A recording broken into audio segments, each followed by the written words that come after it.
Center, it's also the community. They feel compelled to act and to help. To find a place like this that has people who are trained and ready to respond appropriately reinforces their act of compassion. And the world could always use more compassion. Hi guys, how are you doing today? Fantastic. You know, when people visit the Cascades Raptor Center, when they leave, we want them to like raptors just almost as much as we do, because we think raptors are some of the most amazing animals out there. My name is Kit Lacey, and I'm the education director here at the Cascades Raptor Center, and I've been a part of the organization for 16 years.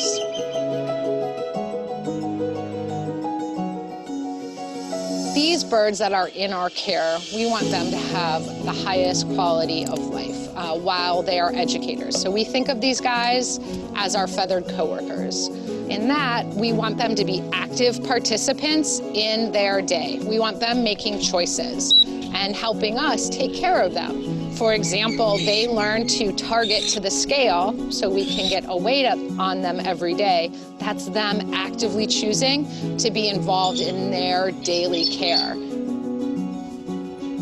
And it also helps with the job that they do. So when they're doing programming here on site, when they're meeting people, all of that training that they're doing allows them to be confident educators. One thing about raptors is there's such a fascination across all ages, across all cultures. We want to foster a connection between people and birds of prey through wildlife rehabilitation and public education, but it's enhancing appreciation and respect for all wildlife, not just raptors.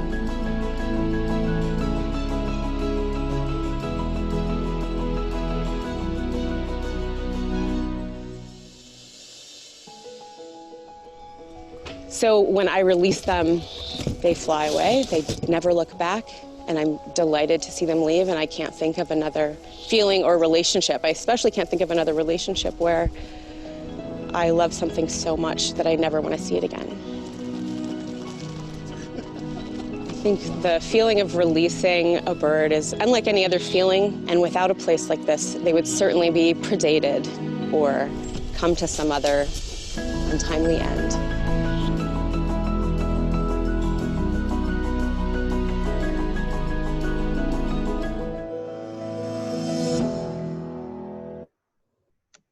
So we made that video a few years back, and it has really helped us express and share with everyone in a way that's easy for folks to understand. Oh, and it's still trying to play, but so I'm going to introduce you. Let me see if I can stop my video, you guys. I'm sorry about that because I can't see everyone. I'm going to introduce you now to Kit Lacey, who is our bird curator, and Laura Farah, who is one of our trainers and works in our education team. And I am going to mute myself just so everyone knows so that you can hear them.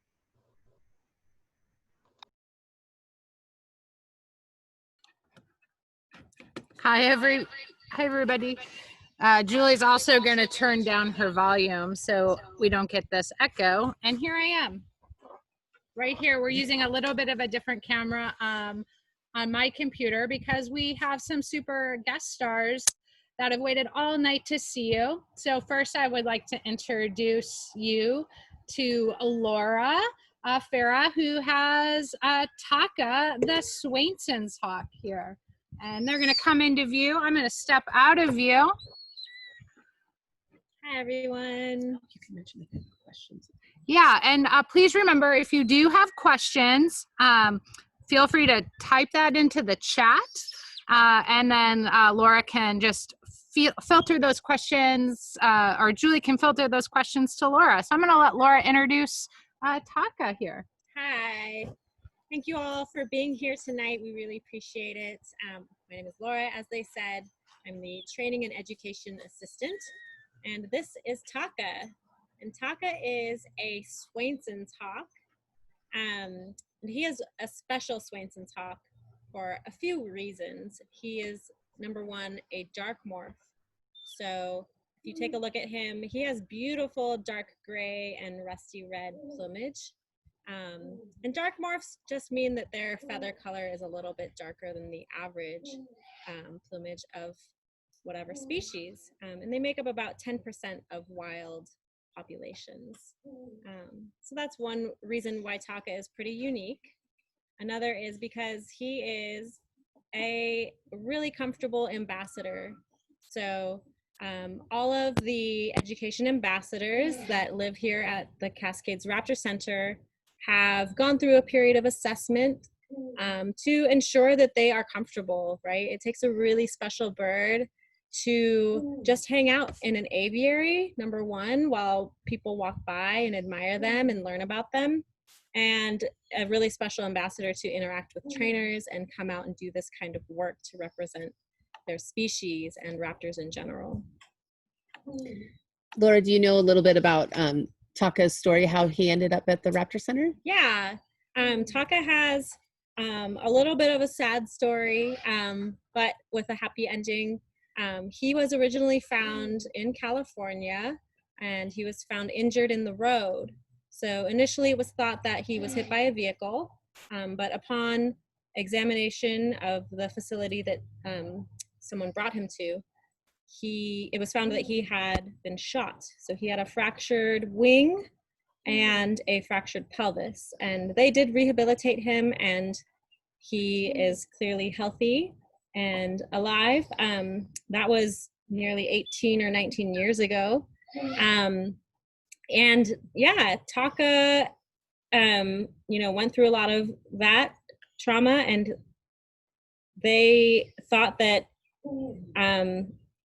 one, he was unreleasable because of the injuries. So he can fly, but he does not have full extension in his right wing. And so being a predator, you have to be in perfect condition to survive out in the wild.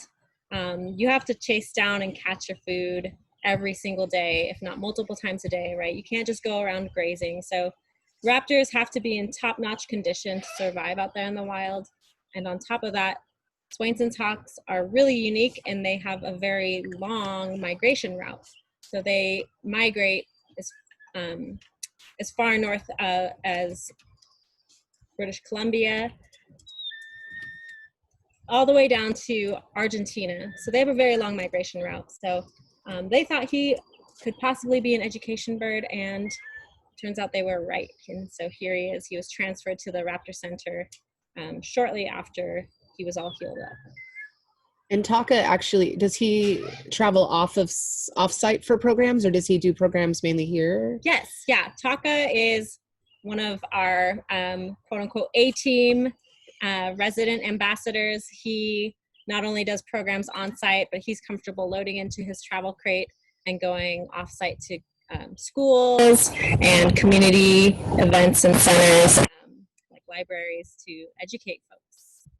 Gina wanted to know, is that him making noises that they're hearing? Yes, yeah, Taka likes to talk. And his name, Taka, is spelled T-A-K-A, and it means hawk in Japanese. It's not related to how much he talks, though he is very vocal. What's he eating right now? Right now he's eating some bits of rabbit.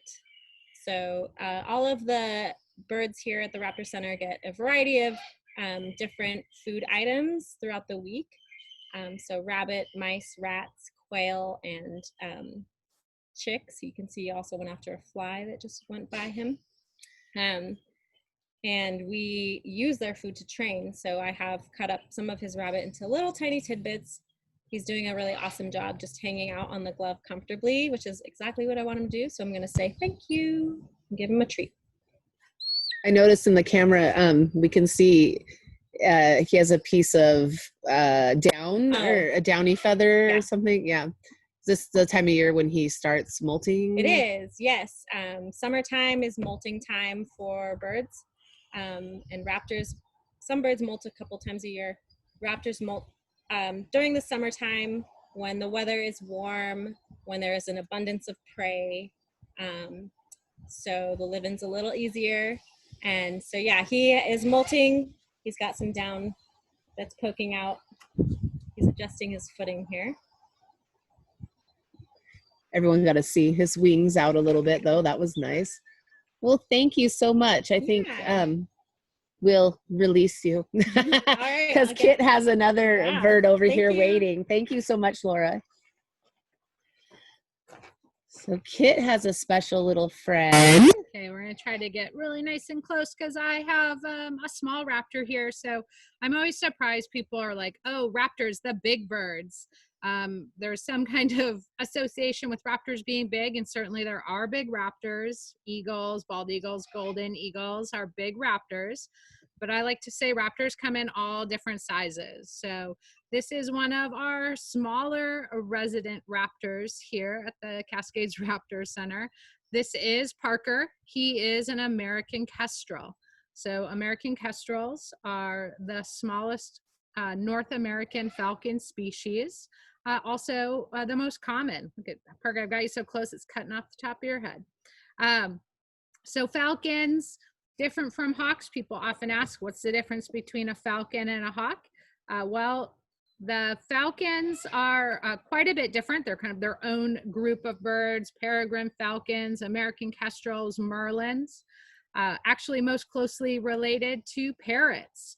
And they are really speed hunters. So open country speed hunters, lots of other different characteristics. They tend to have larger eyes. They have little notches on their upper bill. They have little tubercles in their nostrils to help airflow when they're flying super fast, and they have long pointed wings. So oftentimes falcons are bird hunting specialists. American kestrel varies a little bit with that. They are a little bit more of a generalist, hunting a lot of mice in open fields. They'll also go after grasshoppers, dragonflies, and small songbirds as well. You'll see here that Parker also is so super colorful, one of the more colorful of the raptors, and we love to try to count Parker's dots on his belly because he's got so many really awesome big dots on his belly. Some of them are heart-shaped as well. What are the, well, I do know what it's called, but people always want to know about the leather around their ankles. What is that? Can you let everyone else know about that? Oh, yeah, for sure. So those leather, are little pieces of leather with grommets in them, are called anklets. There we go. Yeah. And those are attached to his, attached around. They're free moving. So I like to kind of think about it like my wedding ring. I actually feel if I have my wedding ring off, it feels more weird than when I have my wedding ring on. It's there. And what we use those for is to attach safety equipment. So the safety equipment are these little paracord, they're called jesses that are coming out of there. So Parker, part of his training is just to sit on the glove and have me slip those jesses through there while he is just hanging out. And then I attach those to my glove. Now my goal is that he never feels any tug on that equipment. That is just there in case of emergency. So while I'm outside here, I can't control the environment 100%. So I really want to make sure that I can keep him safe. Let's say this time of night, if the wild barred owl that lives in our neighborhood were to zoom by, that would be pretty scary to Parker. So that equipment, if needed, would keep him close to me and keep him safe while he is out of his home. So that is what that equipment is called. Gail wanted to know what Parker's eating tonight. Ooh, Parker was eating some delicious, delicious mouse. Ooh, and he's like, oh. And then also special treats, mealworms. He loves mealworms, the best. Those are the special treats. He can have as many as he wants. Yummy. Another question, is he native to our area? Absolutely. We're really fortunate here in the Willamette Valley to have a fairly steady kestrel population. This is a falcon that in some parts of the United States, their population numbers are decreasing at alarming rates.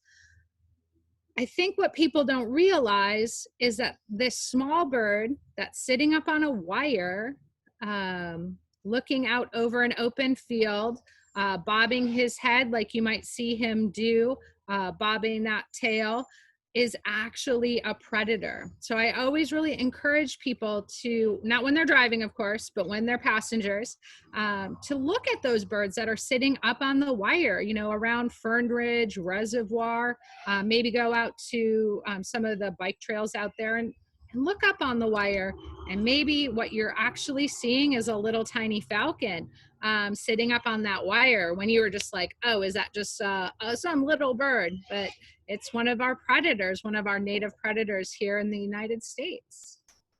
Do all falcons have the stripes around their eyes? Is that something that?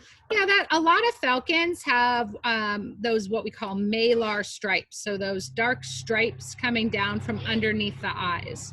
Now it's thought that those help cut down on reflective glare when they're out there searching for prey. So much like a football player or maybe a baseball player out on those playing fields, put the dark mark of black underneath their eye to cut down on reflection. It's thought that that is what's kind of built in here to falcons. So yeah, a lot of falcons have that. Thank you so much. You're welcome. It's wonderful. All right. So thank We're you. gonna get Yeah. this big guy. So we have all the birds are very ready to come visit. So actually Laura has Dimitri coming over here, which I thought would be fun if Laura could explain a little bit about the positive reinforcement and how we train the birds here at the center, because it's very special. Yeah, I can definitely do that. You look good there. Yeah. Okay. This is Dimitri. He is a non-native species. He's a Eurasian eagle owl. Yeah, we do positive reinforcement training. So it's all choice-based and also trust-based. So Dimitri has learned cues, which is usually just the point of my finger. I might ask him to the glove. I might cue him to a perch.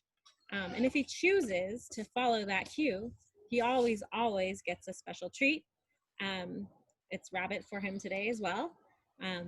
Just like Taco was getting, always looking at the computer screen. But he has a choice. If he doesn't want to follow that cue, that's okay. I'm not going to force him to do it, and I'm not going to punish him for not doing that cue. I might ask him again or ask him to do something else. But that giving him the choice really builds an individual bird's confidence, and it also helps build our trust. So he knows I'm a safe person to work with. I'm not going to make him do something he doesn't want to do, but I do have these delicious treats. So it's a really enriching way to train. They get to like make these choices and learn how fun training can be. Do all owls sleep during the day and they're awake at night? Are they all nocturnal? Is that a myth? That's a great question. Not all owls are nocturnal. So there are some species that are diurnal, which means active during the day. Burrowing owls are pretty diurnal. Northern pygmy owls are a very tiny species that we have here in Oregon. They are also diurnal. And some owls are more so what we call crepuscular, so active at dawn and dusk, not in the dead of night. So, yeah. Something else I think is really interesting is the size of his eyes, and all owls' eyes. Something that my daughter learned when in second grade, and she was telling me about, but I've heard you explain that before too. I'm going to just keep asking questions. So. No, that's great. Yes, owls have very, very large eyes. They are predominantly hunting in low light, whether dawn, dusk, or at nighttime. And so they have enormous eyes. And so when we're teaching the kids, like your daughter had learned here, we say, make your hand into a fist and put it up next to your face. If you were an owl, that's how big your eyes would be. And so they're huge, right? They take up most of the space in their skull, and that allows them to take in a lot more light and to be able to see the prey that they're going to go after. Oh, Kathy wants to know, does your arm ever get tired? I bet we should have them guess how much this guy weighs. Yeah, you know, with some of the larger birds, yes, my arm does get tired. And yeah, if you would like to guess how much Dimitri weighs, have at it. Does anyone want to plug in some answers? Any good guesses? Or you can unmute yourself. I see some kids in there. Maybe one of these lovely kids wants to guess. So a lot of times we get here, people guess 10 pounds, 12 pounds, 40 pounds. 40 pounds. So how much does Dimitri weigh? Dimitri weighs right around 5 pounds, and sometimes not even 5 pounds. So he's a big pile of fluff. He is. Fluffy puff, yes. Fluffy puff. He is a fluffy owl. You know, remember, birds must be light for flight, so they have a lot of feathers to keep them light, and they have hollow bones. So it really shaves off a lot of their weight. They also have very, very concentrated, streamlined muscles specific to their flight and walking. So they are built for it. How old is Dimitri? Oh, Dimitri, I think he is 9 or 10 this year. Yeah, I think that he's right around 9, but yeah, I was trying to remember. I don't know if you guys, he's shown you how far he can turn his head around too, which I think is pretty neat for everyone to be able to see. And those amazing talons. I just absolutely adore them. Sometimes he'll stand up even a little bit straighter and we can see them more, but he has feathers from his toes all the way up. So it's pretty impressive. I can get him a little closer. There you go. Do you see these big guys? I love it.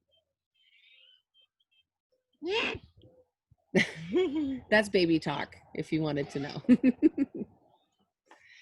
We actually, Dimitri came to us when he was 2 months old. Is that right? When and he has been at the center almost his entire life, and he's a great part of our education team, and does programs on site and off site, birthday parties. He's does some pretty cool stuff. He is, yeah. He's an owl celebrity. Because he's a non-native species, he's able to go other places that some of the native species aren't legally allowed to go. So he's been in some commercials and even some movie productions and TV productions. I like this question. Dawn wants to know if you're worried about your earrings. No, I get that question a lot because I like to wear big earrings. I'm not worried about them. You know, these raptors are really only interested in food.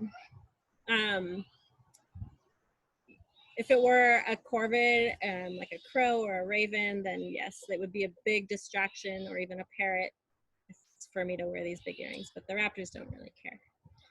So, well, a couple other questions. Do the talons hurt your hand? Which you could. Oh, that's a good question. That's a good question. Yeah. I have, you know, the leather gauntlet that I'm wearing, which serves to protect my hand, and also a really nice platform for him to stand on. Because we have that trust between bird and trainer, and we work within his comfort zone, he's pretty relaxed right now. So he's not gripping very, very hard at all. He could most definitely punch through the leather if he was really squeezing hard, but right now I'm just a walking tree branch, so. And then the last question was how did he come to the Raptor Center? Yeah, so Dimitri, being a non-native, he was not found out in the wild. He was hatched in human care at the World Bird Sanctuary in Missouri, and he was hatched and raised specifically to be an education bird. I mentioned that being a non-native, he's able to go places that the native species are not allowed to. So he's able to appear and do fundraisers at our local breweries and wineries. He's able to find us and raise money for all of the residents and patients here by doing some fundraising outside of the scope of the native species. Thank you so much, you guys, for visiting us. Dimitri says thank you. Bye. Bye. Well, since we're on a roll, here comes Kit and someone that's a little bit smaller than Dimitri, but about as adorable as it gets. This is Ravi. Yes, last but not least, this is Ravi. Ravi is a Western screech owl. So one of our small native species of owls here in the Western United States. Also a species that people are always very, very surprised might be living in their own backyards. Not surprising that you might not know they're there. They're relatively small. They're very well camouflaged. If you can take a close look at her amazing feathers, and also fly without making a sound, and are one of the more nocturnal species of owls. So definitely hard to see, but they make one of the most amazing calls. Unfortunately, named a screech owl when they don't screech at all. They have a kind of a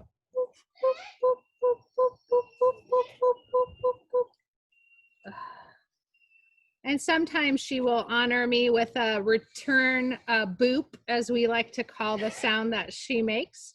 Right now she's got serious owl business to be about, which is looking around right now, out and about. They also have a kind of a barking alarm call that they make, also not something that I would consider to be a screeching sound. But Ravi is just a fantastic long-term ambassador here with us. She's been part of our program for 15 years and just really been a dreamboat to have as an avian coworker for all of these years. And, you know, I overheard Laura talking about choice and control, and I don't know what she sees. She sees something exciting. Maybe she sees herself on the screen. But Ravi, even tonight when I went and asked if she would hop to my glove, she had to think about it.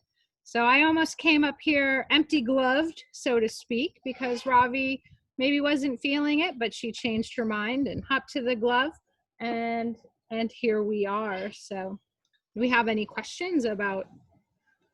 I haven't seen any yet. Karen pointed out that she has like perfect bark camouflage, you know. Absolutely. She could hide easily with a tree, in a tree. Yeah, we like to walk her up and take pictures of her in front of barky trees for sure. I think we all have on our cell phones several pictures of Ravi perched on our glove in front of some wonderful Douglas fir bark, and she blends right in. It also helps that she has these little feather tufts. I'm not sure if Dimitri had his feather tufts up while he was here. Yeah, well, she has those feather tufts too. She just has them back right now. So those feather tufts help kind of break up that round owl face. It can squish it up, squish their face really kind of almost in like what I would consider a frown, but kind of concealing those bright yellow eyes. And just really blending in so wonderfully. So what does she eat? And then what do Western screech owls eat out in the wild versus like us? Well, right now she's enjoying mouse. It's mouse day for a lot of the smaller raptors today. And, you know, in the wild, you know, these guys live in our suburban, urban neighborhoods. So they are catching moths and beetles that are attracted to our street lights. They're also catching small rodents that might be coming in and eating that bird seed that is fallen from our bird seed feeders. So we always like to remind people that, you know, if you're poisoning any of those rodents using rodent poison, you know, be aware that those rodents make really easy meals for little Western screech owls. So you're also poisoning those Western screech owls and other raptors out there.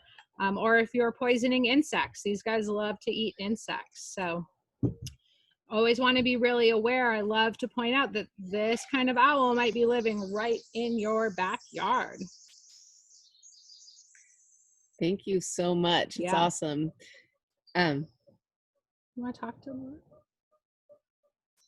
we're seeing if she would talk to us. She does not want to talk. As soon as she gets back in her aviary, she'll start chatting it up. That's a great shot right now.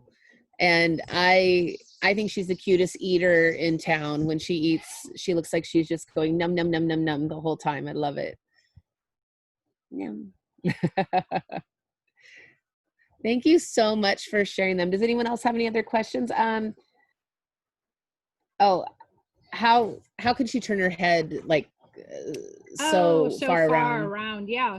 So, you know, a lot of people think that just owls can do that. So they have about 270-degree rotation ability in their neck. Now you do see owls doing it more often because they have their eyes are so big, they're locked in the socket, so they can't roll their eyes at all. But actually, all birds can do it. So not just owls, but falcons and herons and penguins, they all have really long necks. So raptors actually have 14 vertebrae in their spine, in their cervical vertebrae. So where we have 7. So they have extra long necks. I know people think she doesn't look like she has a neck at all, but actually there's a really, really long owl neck under all of those feathers. And the bones articulate a little bit differently than ours. So that amazing rotation, so they can turn their head, but also they can get their beak to all of their body feathers so they can preen them as well. So it's important to have such great neck mobility when you are an owl, or any bird for that matter. Well, thank you. Thank you very much. If no one has any other questions, I think we could let Ravi go home for the night. She probably is ready to go tuck herself in for the evening. Thank you, Kit. You're and Laura. welcome. Thank you, both of you. So I muted myself. Okay. Turn my volume down. So I am going to turn my volume on. Thank you. And thank you everyone for your patience tonight. So I wanted to introduce to you Louise Chamel, our founder and our executive director, and was hoping that she'd say a little hello to all of you. And then we wanted to tell you about our new hospital, and we'll show you a quick video of a tour of our hospital. So Louise, take it away. Hi there. So I wanted to add a little bit to what Gail had said earlier. When we first met over a bird, or I think, I was in a rented 2-bedroom duplex, and our hospital was my back bedroom, and the refrigerator was shared. So, and mealworms were in the laundry room, and occasionally got out and into my laundry. But you know, it was when we moved up to our current location in 1994. The hospital wasn't that much bigger than it was in my back bedroom, but we also had it had its own refrigerator and things like that. And now we have been able to expand the hospital at least 4-fold into a building that was there, and in fact that was my apartment for a few years.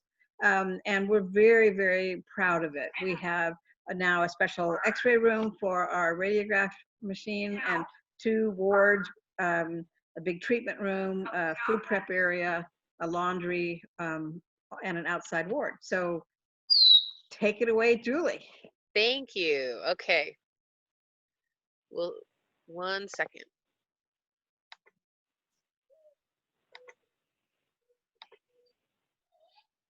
So just so you know, there's not sound in this, so we can talk a little bit through it. Yeah. So birds come in to the hospital, and this is the intake area where we have folks fill out a form with where they found them. We do all our laundry. This is actually amazing for us to have this lovely area with huge restaurant freezers that are full of food. These are brand new freezers that we were able to purchase thanks to all the donations. We also have a generator now that if we end up in a bad snowstorm or ice storm again, we'll be able to continue to have electricity and keep the machines working and the food kept well for the animals. So that's really important to us. This is our new treatment room. Everything in here is just gorgeous. Well, we feel gorgeous. We're so excited and spick and span. This is our patient and resident care area. We can do even small, well, we can do all different procedures in here. And if you can imagine, again, this was all in one room. Imagine the size of a small bedroom. And now we have, this is the size of a 2-bedroom house. So it's very exciting for us, this beautiful x-ray room that we put out front. And eventually, a room that's now being used as our visitor center will be our reception and office area for the hospital.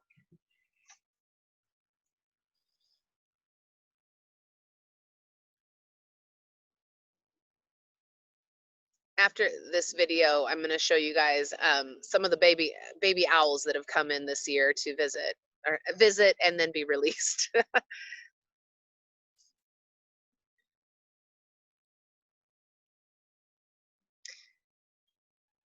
This room even has special lighting.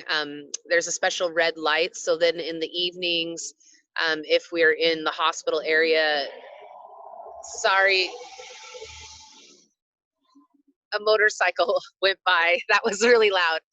But that area makes it so that the birds don't have to see that at night. I am going. Julie, can I just point out that we see about 350 birds a year go through that hospital, and we have a large outside aviaries that they recoup in afterwards as they get their physical abilities back after a fracture or something like that. And are you guys able to see this video right now? Can you see that, Louise? I want to go in there. So yeah, these are some of the baby barn owls that have came in this spring. And when we introduce them, we get clutches of them. So it might get 3 or 4 at a time. Maybe we'll get 1. This is actually Nani, our foster mother, who feeds the babies. And so so what I've done is I've taken clips of different videos that we have and put them together, and in a minute you'll be able to see them when they're bigger. Nani wants to sit on all the babies and keep them warm no matter what size they are, so sometimes that's what you're watching. We have had 177 birds in the hospital already for 2020, which is the highest number we've had in over 7 years. So we are having a very busy year already, which definitely has been a little challenging with COVID, but I think we're doing a good job. This is one of my favorite parts right here, this baby looking at us. I love that video right there. So just cracks me up. We do 2 different things here at the center. We have this wildlife hospital where injured raptors come in, and our ultimate goal is to release them back to the wild. And then we have the avian ambassadors on the nature center side, and those birds, just again to reiterate, are non-releasable, so they will never live in the wild again. They live here at the center, and are a part of the education, helping us educate. This Dimitri, you just saw him a minute ago. I wanted to show you. So this is a video of Kit cleaning. It's actually a time-lapse video. So Kit wanted to share with folks what it takes to clean an eagle's aviary, and so she recorded herself doing all this speed cleaning. But it's a great way for folks to see what it takes to keep an aviary clean. I thought that was pretty good. And I was going to show you if it, I'm sure that everyone's having fun, but let's see here. I have a couple other fun ones. So this is Puck. He's an American kestrel taking a sand bath, which is another way of keeping clean. Louise, why do they do that? Why do they do the sand bathing or in small gravel? Some species do it more than others. It is thought that it might help deter some, feather parasites, that kind of thing. I feel like he looks like he was doing the moonwalk, that last part, with the way he was backing up. And then this is Neville. He's a great horned owl. He's one of our newest ambassadors. He's been actually squeaking and squawking in the background tonight. But so a lot of, especially the owls, but a lot of our birds get enrichment. It might be a toy, it might be a Kong, something like that. And Neville actually will balance on his, and so we got that pretty funny picture of him.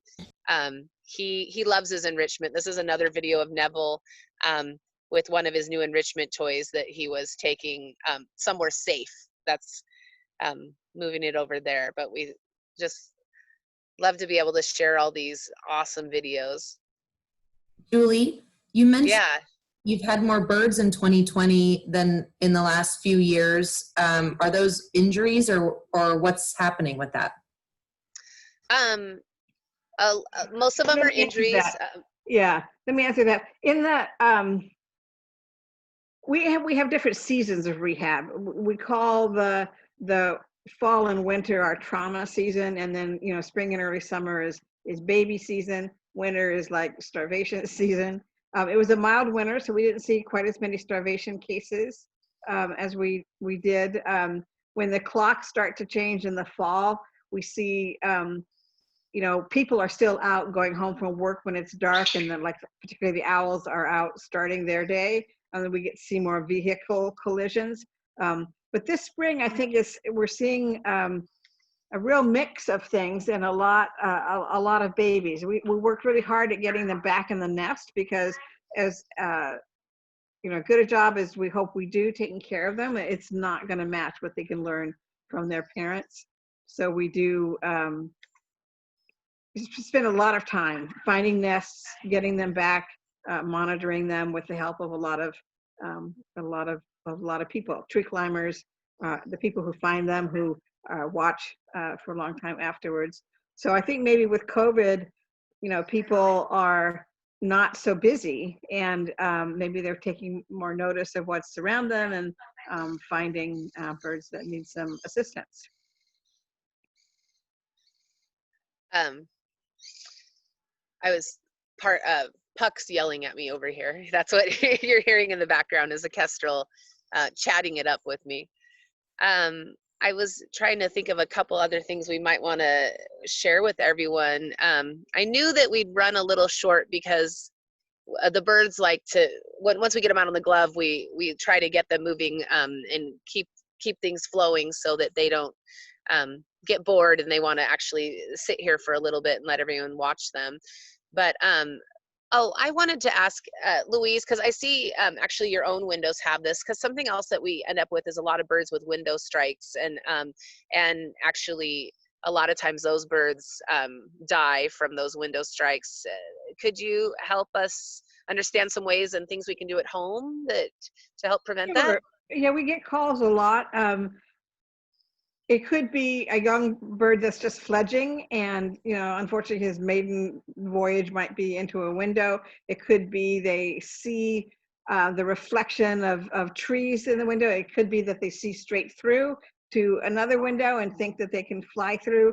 There's lots of reasons. They might get startled off a feeder. They can do it. And so if you've got feeders outside a window and birds hit it a lot, the suggestion is either move the feeders further away or a lot closer. So if they less likely to hit if it's further away, and if it's closer, they're not going as fast and likely to hit. If it's there's things that you can hang, like wind socks that move, and let the birds know there's something there. Or what we've done on our windows, I don't know if I can turn my camera so that you can, it's going to be right into the sun, maybe not. It's just parachute cord at 4-inch distances that go straight down, and it's made a tremendous difference in birds. They do still sometimes hit, but I haven't had any fatalities, which I had before, because I have a lot of windows in this little house. So yeah, just making it obvious that there's a barrier there is important. I love that your cat just came to visit you in the middle of this and is sitting on you. Oh, Gina, did we explain enough why the babies come to the center? A lot of times it's their nests are damaged. anything from when farmers are moving like large bales of hay out, or some birds aren't the best at making nests anyway, or they put them in an area that looks so safe and secure, and then again, depending on the season or what's going on, that nest might fall down. Well, yeah, it's like owls don't really make a nest. They don't like bring nesting material in. They will use a cavity, or they'll use a man-made box, or they'll use a hole somewhere. And with barn owls, they're willing to live so close to people. It could be in an industrial area where there's a lot of waste ground and rodents. It could be in a manufacturing plant, Bi-Mart, warehouse, and when they come out, or even in a horse barn, and they come down into a stall, and the baby might get kicked or something. So it isn't always a safe place to put them back. And so we're more likely to end up with barn owls than we are with great horned owls, for example. Sorry, this sun is right coming in there. So with great horns, we try really, really, really hard to get them back to the nest, because they have an extremely long post-fledging dependency period. They're such generalists. They really need to learn a lot. And they are really, really dumb kids when they first come out of the nest.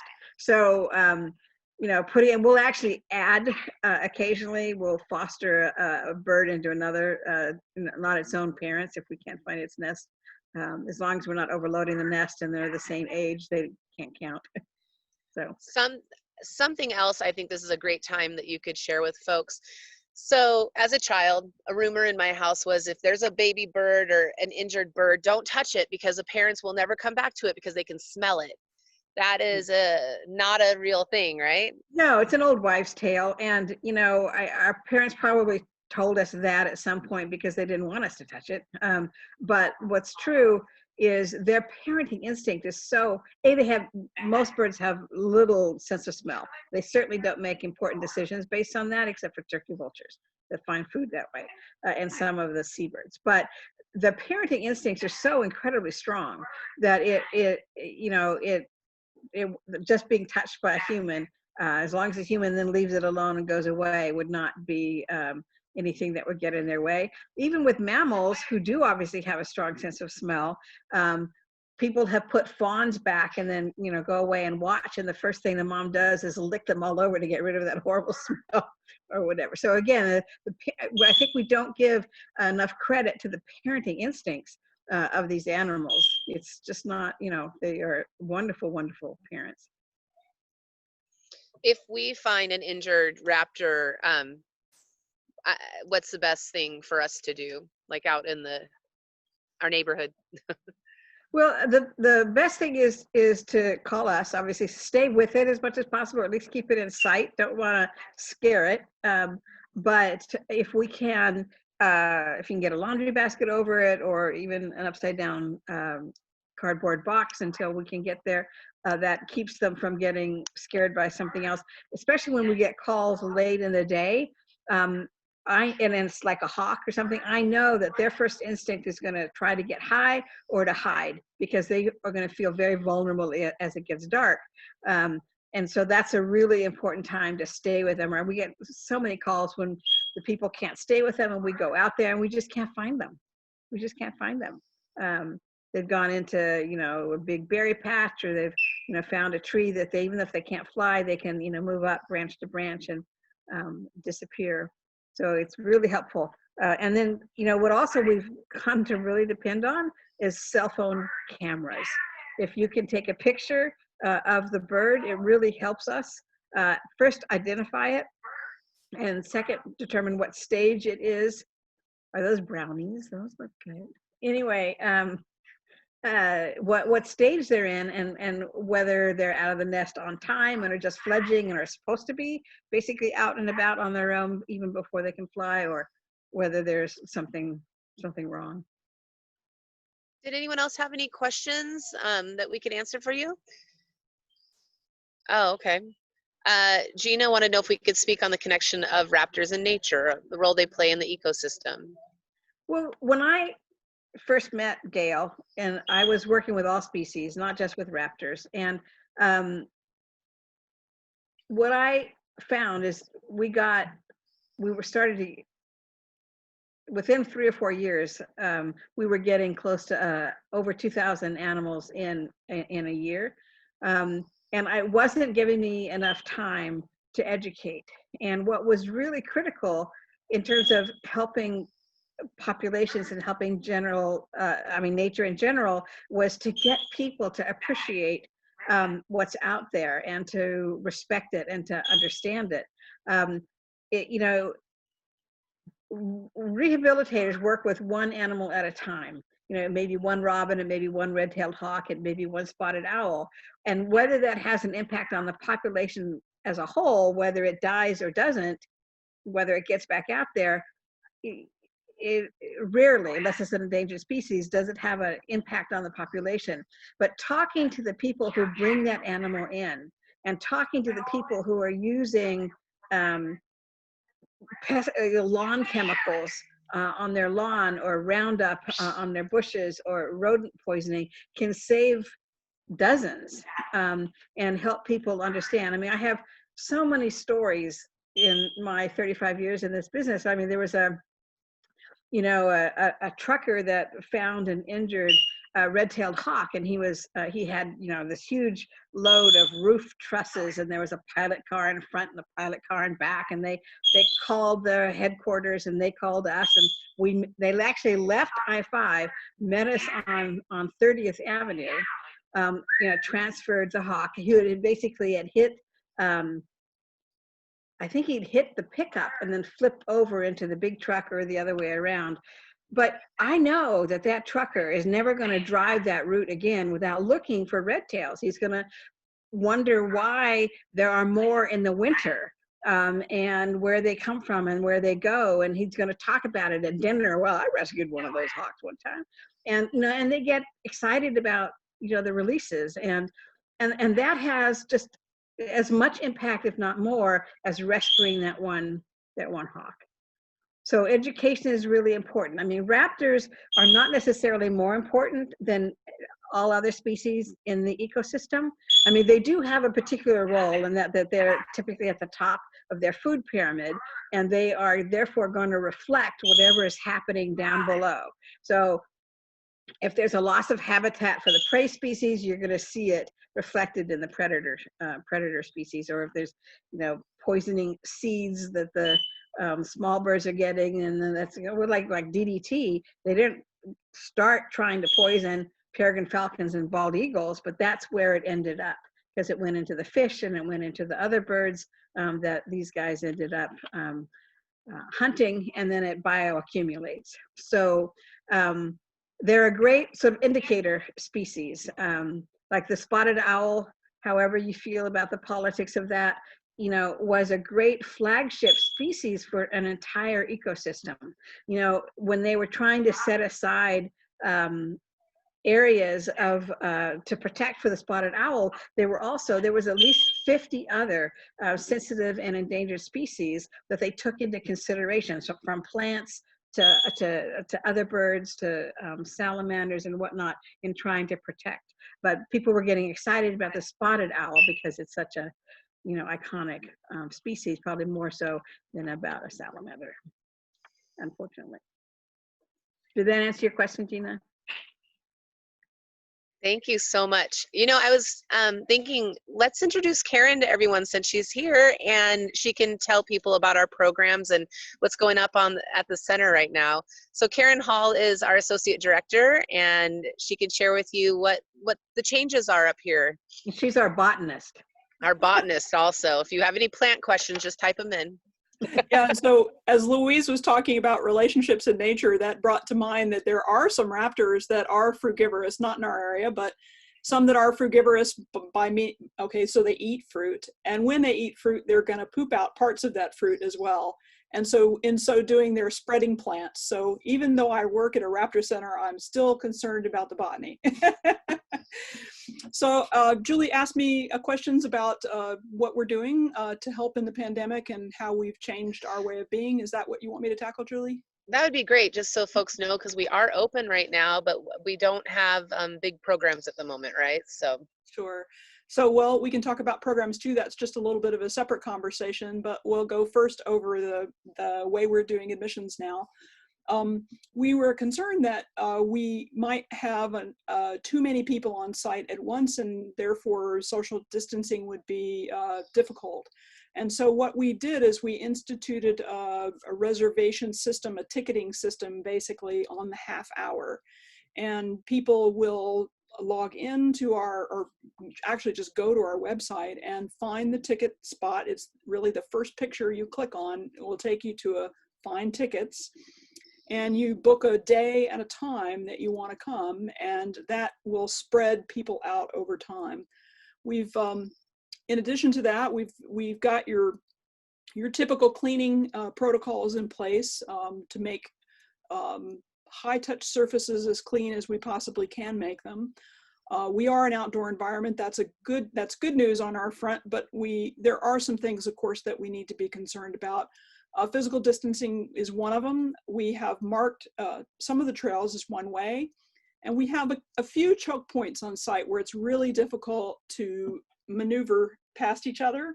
So we have marked those as stop and yield so that people are aware of that. And since we've been open since the 2nd of June, we've had really great compliance from people visiting. I've been really pleased. Everybody seems to be really concerned about keeping safe while they're on our site. And those who haven't brought masks with them, which happens occasionally, we offer them for sale and the visitor center as well, but we are requiring guests to wear masks. Does that cover everything? Did I get everything? I think so. I think that's good. If they have a pass, do they still need it online, correct? They do, and for members only, and this is difficult too, but as I mentioned, the system is really about spreading people along over time on the site. And so as a member, you just use the same ticketing system. You choose your day, you choose your time, and when the ticket window comes up, you choose member. And so you're not going to be charged. It's just a way for us to slot you in at a specific time so that we can make sure things are spread apart. And same for guest passes. Same for guest passes, yes. Mm-hmm. Yeah, so those are the things we're doing. Programming, you asked about programming, Julie. Yes. So we've stopped our regular school programming just because there's no way we can do that safely with a group of children at this point. But we did do a really cool Saturday where we did a family nature discovery day. We did it online in a Zoom-like meeting. And we had Allison and Julie's daughter build nests out of materials and explain the entire process through a series of 3 videos, I think, right, Julie? Did I get that part right? Yeah, you're correct. It wasn't supposed to be 3, but technologically problem. So 3 was the accident part of it, but still, hey, it worked, right? It was good. Right. And I think the response from the people who participated through Facebook was really good. I think everybody really enjoyed it. You know, the education team has been doing a really great job too of putting out these amazing Facebook videos. If you don't follow us on Facebook, you might consider it. You can find the videos too, I think. Really, you don't have to necessarily be a member of Facebook. You can log on without becoming a member. But at any rate, they're really great videos. Often they are, around a particular action. Sometimes they're live videos where the education team is out in doing their normal routines of the day, and they bring a raptor out and discuss aspects of a specific bird and answer questions from the public. So I encourage you to watch there for more videos, because we're going to continue to do those. Well, some of the videos that Julie showed tonight were also on our Facebook page, like Dante the golden eagle drinking out of the hose, or Puck taking a sand bath. And right. Yeah, so if you want to keep up and watch more of those, please follow us on Facebook. Right. And our plans are to do more, for sure. Yeah, definitely. We are going to start ultimate raptor experiences again, and personal raptor tours. We're going to try to, we hope that people wanting to do that will be able to start early, so that because they always attract other people. If we've got a bird out on the glove, even if this is a private tour, you guys, but people will surround you, and that's not safe. So we're hoping to start them early enough in the day that before we're open to the public. So we'll see how that works. Yeah. Well, Gina, I feel like we've talked a lot, we've shared a lot. Is there any other questions out there? Do you know, we could just let folks, I don't know, unmute themselves and ask questions, but I think that that's about all we have for you guys this evening. Yeah, I think questions would be great if people want to unmute themselves, but you can also chat or type them in the chat, and either Julie or I will read them. If anyone has any other questions. I just want to say this was absolutely wonderful to see. It was a real treat, so thank you. Thank you. Thank you so much.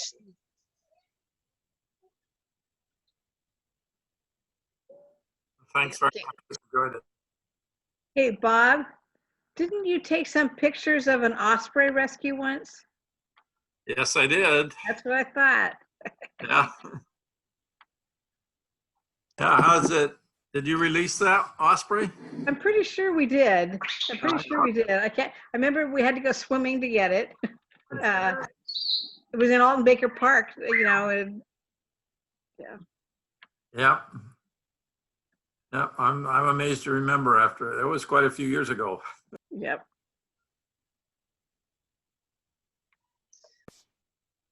Well, Gail, is there anything else you wanted to share with folks before we all, I don't know, head off to, I don't know, what do we do this time of night? I'm gonna eat dinner, but it's a little late. Gail needs to unmute herself. Yes, I have to unmute myself. I There want you to go. thank you all for all the efforts that you've gone through to put this together for us. It's beautiful. Of course, this was very fun, and I think we're excited for feedback also, because I feel like tonight helped me realize we could do something like this in one capacity or another. So it's been wonderful to have you and Gina as our trial. This has been wonderful tonight. And thank you so much for inviting your friends to meet us. Yeah. Great job for the first try. Oh, thank you. Good. Yay! That's what we like hearing. There's no way that I would have known that that was the first time you did that. Well, we do live versions up here. We do this wonderful event called Night at the Raptor Center, but we were unable. Right now, we just don't feel like it's time to have 20 to 30 people in one space. So we're going to give it a little bit more time before we do that. And figure out how to offer food and drink and people who are wearing masks. Right. Yeah, but the ability actually to see the raptors on the screen where I could enlarge the picture. I mean, this is actually the best that I think I've ever seen them, because, you know, it was I mean, to have a kestrel fill the whole screen. I mean, Good. That's great. The dots. Exactly. Well, wonderful. That's what we were hoping for. So thank you so much.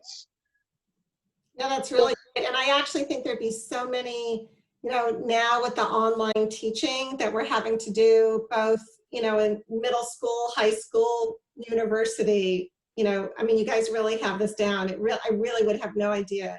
I thought it worked beautifully. So thank you That's so good to much, know, Deborah. yeah. We know that we will be doing a lot more online with our school programs. I mean, we've been talking about it for a long time, and we were forced to do it with this situation. So it's always a silver lining. yeah, I do usually have a freshman interest group almost every year at the U of O. And one of the things we like to do is come to the Raptor Center. So this year, you know, I doubt that we'll be doing that. So. Yeah. Well, please be in touch with us. Maybe there's some way we can work something out. Well, we'll see. We'll see how many students show. Yeah. Well, thank you. And also thank you to Gail and Gina regarding the donation match. I know that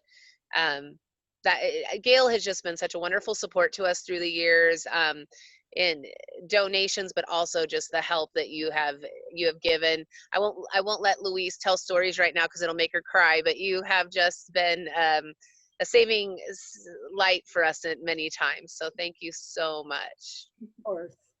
My pleasure. Yeah. Well, thank you. I feel like we can just say goodbye now. All right. Thank you so Bye, much. everybody. Hope to see you Bye. next year. Thanks for visiting with us at the Raptor Center. Thanks for a great event, and thank you everyone for coming. Thank you. Have a lovely evening. You too. Bye.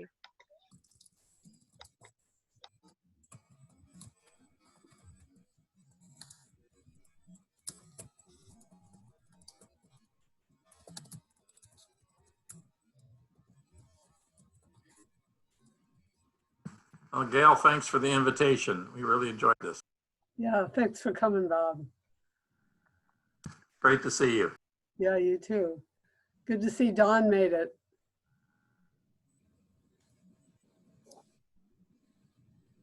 She's here. Bye-bye.